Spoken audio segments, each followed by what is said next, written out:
పెద్దమ్మ, తిను స్నేహ నా పార్ట్నర్ అని శిరీష్ పరిచయం చేస్తాడు రిషి వాళ్ళ మామ్‌కి. పార్ట్నరా?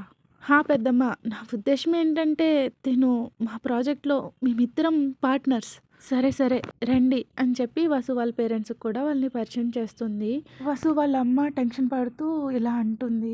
నాకెందుకో చాలా టెన్షన్‌గా ఉంది. మన పిల్లలకి చెప్పకుండా వాళ్ళ పెళ్లి ఫిక్స్ చేసాం. వాళ్ళతో ఒక్క మాట కూడా చెప్పకుండా పెళ్ళికి ఇవన్నీ ప్రిపేర్ చేస్తున్నాం అని వసు వాళ్ళ మామ్ అంటుంది. రిషి వసులకి ఎప్పుడు పెళ్లి గురించి టాపిక్ ఎత్తినా వాళ్ళు దాటేసుకుంటూ వెళ్ళిపోతారనమాట. చాలా రోజుల వరకు రిషి వసులే వచ్చి వాళ్ళని ఒకళ్ళొకళ్ళు ఇష్టపడుతున్నారని చెప్తారేమో అని చూస్తారు. ఇంక వీళ్ళు రియలైజ్ అయ్యేలా లేరు వీళ్ళ ప్రేమని అనుకుని ఇంకా వీళ్ళే ఇంకా మ్యారేజ్ డైరెక్ట్ ఫిక్స్ చేసేస్తారనమాట వాళ్ళకి చెప్పకుండా. శిరీష్‌కి సిచ్యుయేషన్ అర్థమవుతుంది. డోంట్ వరీ ఓల్డీస్, నేనున్నానుగా. వాళ్ళిద్దరూ ఒకళ్ళ గురించి ఒకళ్ళు ఏం ఫీల్ అవుతున్నారో తెలుసుకునేలా మేం చేస్తాం. వాళ్ళ సంగతి మాకొదిలేయండి అని చెప్పి స్నేహని అక్కడి నుంచి పక్కకు తీసుకెళ్ళిపోతాడు. ఏంటిదంతా? వాళ్ళంతా నీకు ముందే తెలుసా అని స్నేహ అడుగుతుంది. హా! ఈ మ్యారేజ్ ఎవరిదో కాదు, నా కజిన్ బ్రదర్‌దే. మరి నువ్వు ఈ జాబ్ అని స్నేహ అడుగుతుంది. ఇదా? ఇది నా ప్యాషన్.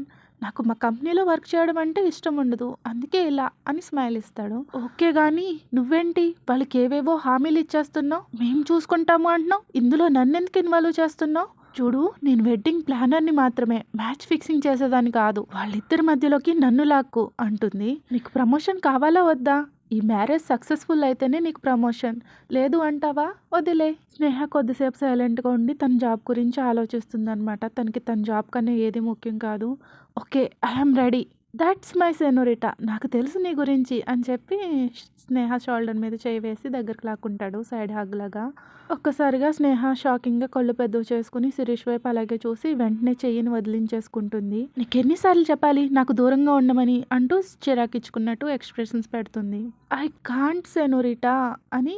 సరే ఇదిగో చూడు మా బ్రో అండ్ తనకి కాబోయే వైఫ్ అంటూ తన మొబైల్‌లో వాళ్ళిద్దరు ఫోటోస్ చూపిస్తాడు. అందులో వసు ఫోటో చూసి వసుదా? అంటూ క్వెషనింగ్‌గా అడుగుతుంది.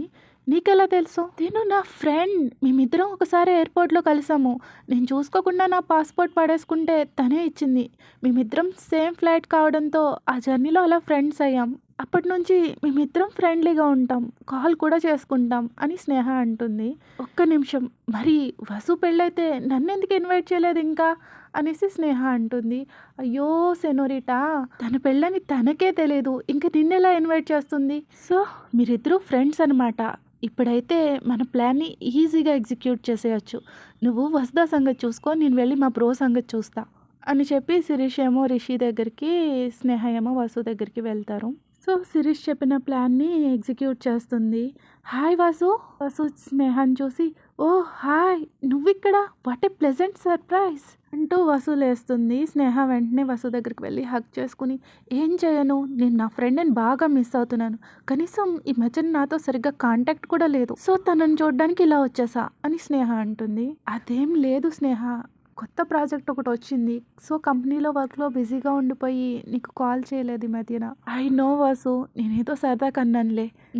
వాసు, నేను మీ ఇంటికొచ్చే ముందు బయట ఒక హ్యాండ్సమ్ అబ్బాయిని చూశాను. White T shirt, blue jeans వేసుకుని ఉన్నాడు. చాలా హ్యాండ్సమ్‌గా, చాలా సెక్సీగా ఉన్నాడు. తనేమైనా నీకు తెలుసా అని స్నేహ అడిగేసరికి వసు ఒక 2 సెకండ్స్ ఆలోచిస్తుంది. సో ఈరోజు morning Rishi white T shirt, blue jean వేసుకోవడం తను చూసింది కదా. సో స్నేహ రిషిని అంతలా డిస్క్రైబ్ చేయడం అస్సలు నచ్చదనమాట. చాలా జెలసీ ఫీల్ అవుతుంది వసు. స్నేహ, ఐ థింక్ నువ్వు నా రిషి గురించి అడుగుతున్నట్టున్నావు అనేసి కొంచెం స్ట్రెచ్ చేసి చెప్తుంది నా రిషి అని. స్నేహకి నవ్వొస్తుందనమాట. కంట్రోల్ చేసుకుంటుంది. ఎంత జెలసీ వసు నీకు, ఫేస్‌లో ఈజీగా తెలిసిపోతుంది అని మనసులో అనుకుంటుంది. రిషినా? Wow! What an amazing name. Oh! Wait, నీ రిషి అంటున్నావు, తనేమైనా నీ బ్రదరా అని అడుగుతుంది కొంచెం ఇన్నోసెంట్‌గా.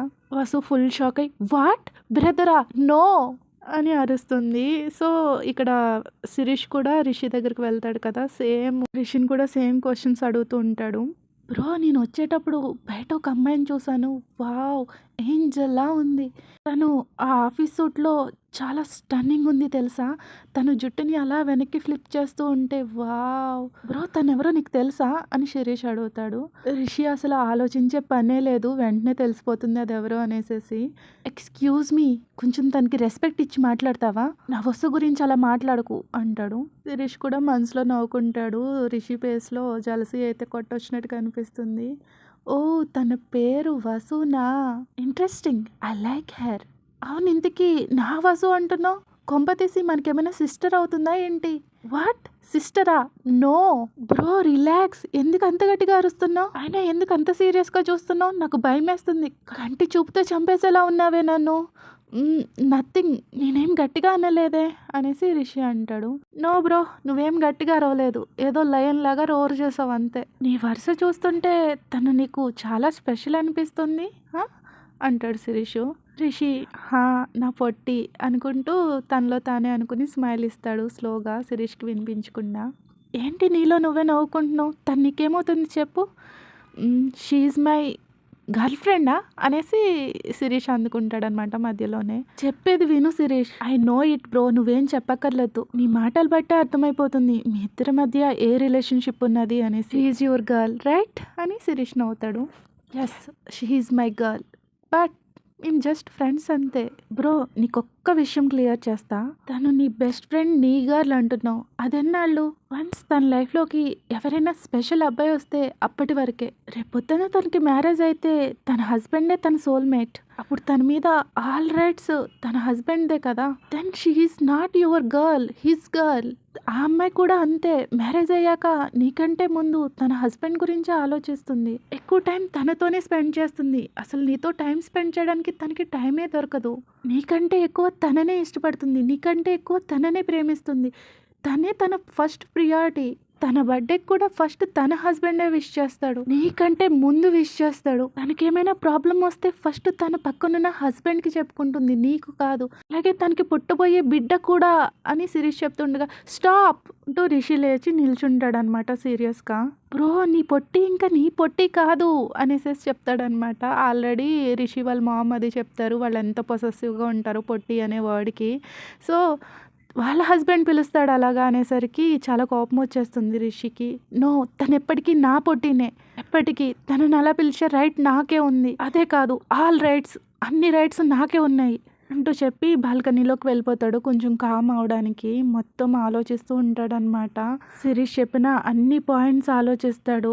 ఎప్పుడైనా సరే వీళ్ళిద్దరే ఫస్ట్ హ్యాపీనెస్ షేర్ చేసుకుంటారు. బాధలో ఉన్నా కూడా వీళ్ళే షేర్ చేసుకుంటారు. వీళ్ళిద్దరి మధ్యలోకి ఇప్పటి వరకు ఎవ్వరు రాలేదు. బట్ వసుకి మ్యారేజ్ అయిపోతే ఆ తర్వాత సిచ్యుయేషన్ ఏంటి అన్నది శిరీష్ చెప్పాక ఇప్పుడు ఆలోచిస్తాడనమాట. తనకి మ్యారేజ్ అయి వెళ్ళిపోతే నా పరిస్థితి ఏంటి అనుకుంటూ వాళ్ళ బ్యూటిఫుల్ మూమెంట్స్ అన్నీ గుర్తు తెచ్చుకుంటూ కళ్ళలోంచి నీళ్ళు వచ్చేస్తాయి రిషికి. రిషి తనలోనే తను అలా మదన పడుతూ ఉంటే పక్క నుంచి శిరీష్ అబ్జర్వ్ చేస్తూ నవ్వుకుంటూ ఉంటాడనమాట. బ్రో నీలో నువ్వే కన్వర్జేషన్ చేసుకో. క్వశ్చన్ నీదే ఆన్సర్ నీదే. అప్పుడే తెలుస్తుంది నువ్వేం ఫీల్ అవుతున్నావు అనేది తన గురించి అనుకుంటాడు. సైలెంట్గా అక్కడి నుంచి వెళ్ళిపోతాడు. Okay guys that's it for today. Episode నచ్చితే లైక్ చేయడం మర్చిపోకండి. Please like share subscribe. Thank you for listening. Bye bye.